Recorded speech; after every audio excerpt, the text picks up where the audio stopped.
संसद विधानसभाओं में हमारे सांसद विधायक होते हुए भी हमारे खिलाफ प्रस्ताव पास हो जाते हैं, लेकिन हमारे सांसद और हमारे विधायक गूंगे बहरे बन के बैठे रहते हैं।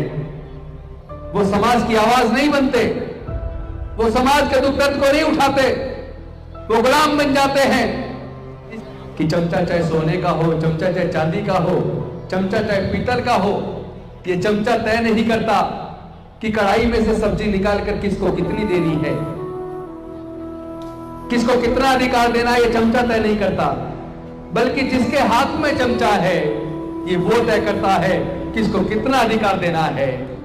इसीलिए हमने संकल्प किया है, हम वो पृथक निर्वाचन क्षेत्र की डिमांड को दोबारा करेंगे।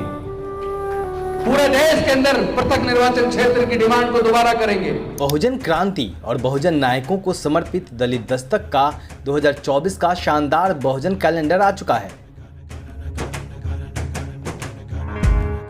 कैलेंडर छोटे और बड़े दोनों साइजों में उपलब्ध है।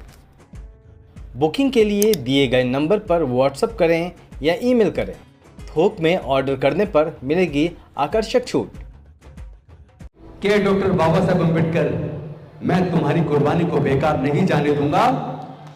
मैं इस लड़ाई को, जो आप उम्मीद करते थे कि हमारे पढ़े लिखे लोगों को इस कारवां को आगे लेके जाना चाहिए, मैं अपने पूरे साथियों के साथ पूरी कोशिश करूंगा कि इस कारवां को आगे लेके जाऊं। और इस लड़ाई में ये मंत्री की कुर्सी बाधा बन रही थी,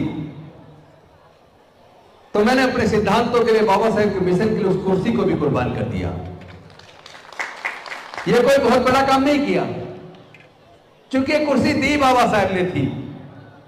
अगर डॉक्टर बाबा साहेब अम्बेडकर हमारे शिक्षण संस्थानों में रिजर्वेशन ना दिलाते, हमारे पढ़ने के रास्ते ना खोलते, तो मैं पढ़ ना पाता, वकील ना बन पाता। अगर वो हमारे एमपी एमएलए बनने का रास्ता ना खोलते, तो मैं एमएलए भी नहीं बन पाता, मंत्री भी नहीं बन पाता। तो जो मैंने छोड़ा वो तो डॉक्टर बाबा साहेब अम्बेडकर ने दिया था। तो ये तो छोटी चीज है, मंत्री की कुर्सी। अगर डॉक्टर बाबा साहेब अम्बेडकर के मिशन मूवमेंट को आगे ले जाने के लिए अपनी जान भी कुर्बान करनी पड़े तो हम उसके लिए तैयार हैं। साथ ही साथ एक बात और कहना चाहता हूं,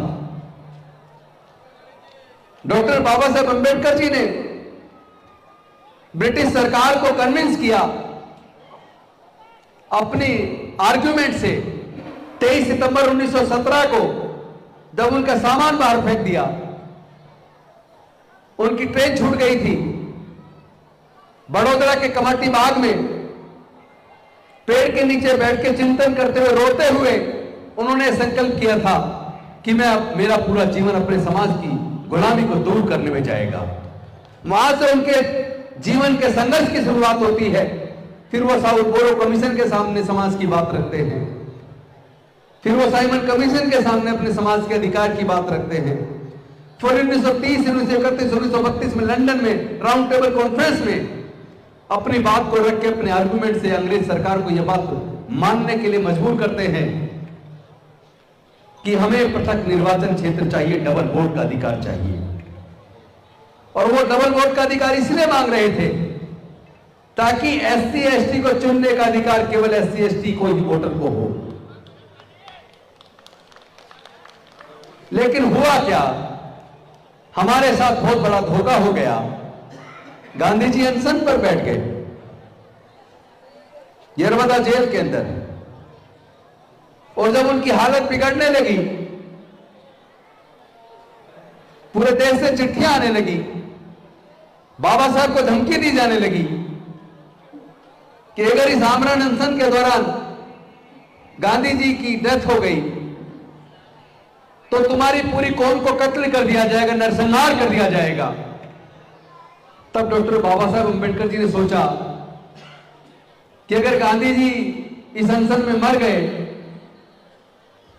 और मेरी पूरी कौम को ही कत्ल कर दिया, तो ये डबल वोट का अधिकार लेकर, पृथक निर्वाचन क्षेत्र लेकर मैं फिर क्या करूंगा।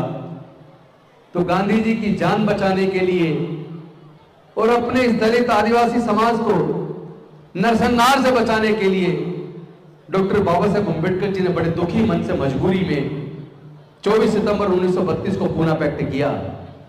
उनका मन बड़ा दुखी था और उनका जो डर था कि जब ये पृथक निर्वाचन क्षेत्र की जगह पर संयुक्त निर्वाचन क्षेत्र बनेंगे और हमारे सांसद विधायक को चुनने में दूसरे लोग भी वोट डालेंगे, तो जो सांसद और विधायक चुनकर जाएंगे वो हमारे समाज के सच्चे प्रतिनिधि नहीं होंगे। और वही उनका डर सही साबित हुआ। जो हमारे सांसद विधायक बन के जाते हैं वो अपनी अपनी पार्टी के गुलाम बन जाते हैं।